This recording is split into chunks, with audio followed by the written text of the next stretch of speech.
The Los Angeles Lakers lost to the Spurs about a few nights ago, 132 to 119. And the talk about that game has been how LeBron James sabotaged Austin Reeves since he has been playing terrible since LeBron's recent return. I just looked up Austin Reeves' stats for these last two games playing with LeBron. He's only averaging 13 points a game on 28% shooting. That's a far cry from what he started the season out averaging, which was 30 points and like on 50% shooting from the field. It was like actually even above 50, like 55%. I looked at his average right now, judging these most recent games. His average has fallen down to around 27 some points per game on 50% shooting. So his numbers are starting to drop with LeBron coming back. And I thought deeply about this. I'm not even a Lakers fan, but I like to put on my GM hat at times. And I was thinking about how can the Lakers fix this situation? I even had a conversation with a friend of mine about this. We were thinking about what can the Lakers do to keep Austin Reeves' value high, because if Austin continues to play like this, his value is going to go down the toilet. And granted, I have no problems with his value going down the toilet simply because I'm not a Lakers fan. But if you're the Lakers, you have to be concerned because the Lakers need his value to be high so they can trick some team into giving up a valuable asset for him. But if he continues to play poorly like this, then his value is going to keep going down and down, and they won't be able to get a valuable asset. Maybe impossibly they get lucky because they always had to get lucky with these bullshit trades that they could flip him for Giannis. If he continues to average like close to 30 points a game on ridiculous shooting, you can trick some team that he could be a superstar. Maybe the Bucks will fall for it, or maybe they won't. I would hope the Bucks wouldn't fall for it, but I've seen teams be this stupid before with the Lakers. So of course I would like his value to go down so the Bucks don't stupidly trade Giannis for him, but it could definitely happen. But I just want to throw that out there why the Lakers would want his value to continue to be high, because they can get a valuable trade asset for him. But if it goes down, they can't really get anything of value for him or flip him for a legit number two star to pair with Luka Doncic. So that's important. The other thing I think is important is that before LeBron came back, the Lakers team chemistry was great. They were rolling. They were winning a lot of games. They were having a lot of fun.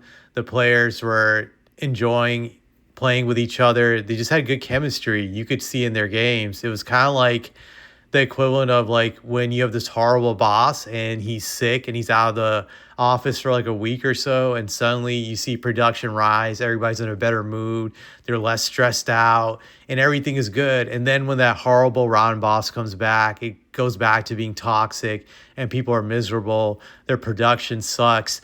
I feel that's the case with the Lakers now with LeBron coming back. He took the fun out of Lakers basketball, and you can see that they don't enjoy playing with him. They're just like miserable, and they're just counting the days down when he's finally gone from the Lakers, because I do believe this will be his last season with the Lakers. I think it's going to come to that, and there have been hints how he's not part of their future, but how do the Lakers manage dealing with him this year? So my friend and I, we thought about this idea, and I think it's a good idea. Great, I do think LeBron will reject it, but I still try to sell it to LeBron.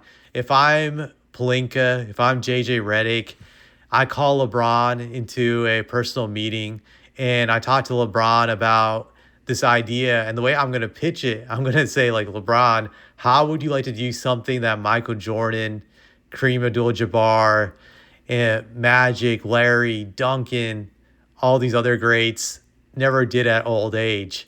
That you could be the first to do it at old age. And this would be an awesome award to win at your age. And I would like you to have a chance at winning Sixth Man of the Year. Can you imagine that? That's another feather in your cap. It's another award you could have that you could differentiate yourself from the all-time greats, especially at your age, to win that award at 41, which he's going to turn pretty soon. I would tell him, like, to be 41 years old to win Sixth Man of the Year, that would be an awesome achievement. Like, how about that you could be the leader of the Lakers bench. You could be the guy that stirs the punch off the bench, gets the team flowing, and you'll get plenty of opportunities to pad your stats off the bench. Unlimited opportunities to just get your numbers. And it can also help the bench guys because you can create for them. This is a great opportunity. So I would sell it that way. And then I would also tell him, like, the other part about this is that, hey, we would like to flip Austin Reeves for Giannis. Our goal is that we would love to flip him for Giannis, but we can't do that because you're sabotaging his value. The more it goes down, the less of an argument we have to make with the Bucks to accept him.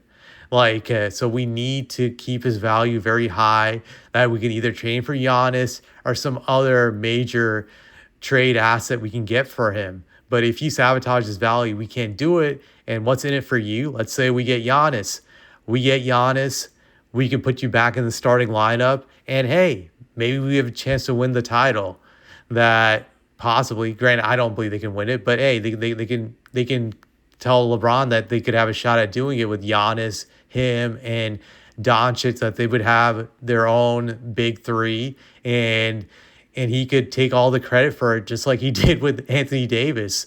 Even though Anthony Davis was just as important as him during that 2020 run, you can make an argument that Davis might have been the best player on that 2020 Lakers playoff team, but LeBron got all the credit. I would say we could set it up like this, that you get all the credit when they're winning during the playoffs. If they get Giannis and you and Luka, you get all the credit, or whoever we get for Austin. We can set it up that way that you'll get the credit, and if the Lakers win it all, how about that? I think that would be a good pitch for him. And if he still rejects it, that's fine, because I know LeBron will leak it to the media, which I actually would want him to leak it to the media, because I think there will be a contentious debate with the media on whether or not LeBron should be a sixth man, because they would start debating about how Austin's numbers are going down, how it's impacting the Lakers. And let's be real, the media wants to see the Lakers win. All these chodes want the Lakers in the finals so they can go party in LA. Guys like Stephen A. Smith are obsessed with that. So I'm sure the media will really consider that sell and start calling out LeBron about being selfish and not caring about winning, not willing to sacrifice, which is the negative PR that you would want LeBron to have. It puts a lot of pressure on him. It makes him look worse. I'm willing to play that game and have a negative marketing campaign come after LeBron. So I would love for him to leak it in that situation. I would do it because I feel LeBron doesn't have the leverage in this situation like he had in Miami in the past, in Cleveland, where he was still young in his prime and he can force his will on those teams. He's all the way at the end of his career, pretty much. He doesn't have the power anymore. All he can do is pout and whine and cry about it.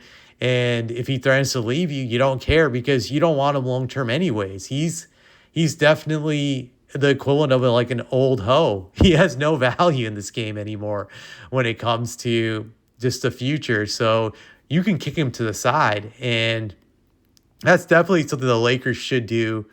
Put the pressure on him. He might accept it, granted, highly unlikely, but you never know. You do it anyways to see if there's a chance he accepts that pitch. If not, let him leak it to the media. If he doesn't leak it to the media, you want to leak it to the media just so he gets the negative publicity and he gets the bad PR. I would definitely go that way. And here's where the Lakers are in a beneficial position in this regard, that Rich Paul is a super agent. He controls most of the players now in the league. He has a lot of power, but you're the Lakers. It doesn't matter what Rich says to any future free agents. Guys will always want to go to the Lakers because it's LA. This is the glamour team of the NBA, along with the Celtics. Those are like the two flagship teams of the league.